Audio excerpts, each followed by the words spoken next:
So Iran means business. They fired missiles at the biggest military base in Qatar. And I mean, this just showed you that they're willing to fire things across country lines and into other territories.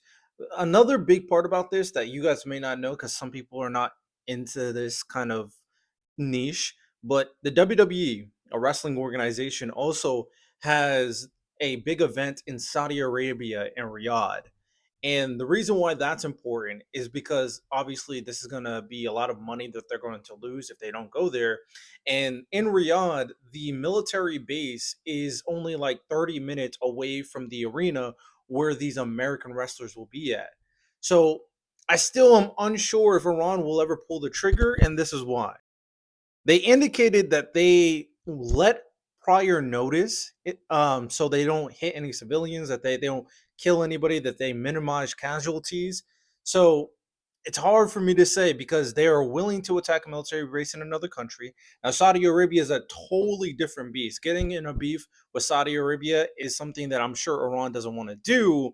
But if they're continuously trying to make a point attacking the base in Riyadh and ruining the big WWE event could definitely make some headline. So here's some information. The attack obviously followed the bombing that happened in Iran's nuclear facilities. President Trump has warned Tehran that it will hit back harder after any retaliation. That's kind of summarized this article right here. Let's kind of go into a little bit more detail. Qatar confirmed the attack and that it violates its sovereignty. So Qatar is not gonna, take this line down. That's why I said that them attacking Saudi Arabia would be insane. But maybe Iran is just on smoke right now. And the biggest concern is not necessarily the symbolic attacks, but the fact that Donald Trump, an emotional fascist moron, is he's going to make it worse. He just is. He's going to make it worse, saying that he plans to meet it with more force than what happened against the nuclear facilities. Now, there have maybe a interesting conversation in regards to preventing Iran, if we can confirm that this is the case, from them building nukes. Like, they are our enemies at the end of the day.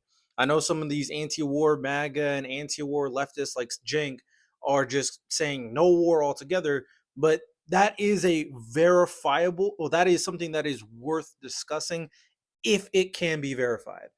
However, the reason why MAGA's talking points don't make sense is the hypocrisy.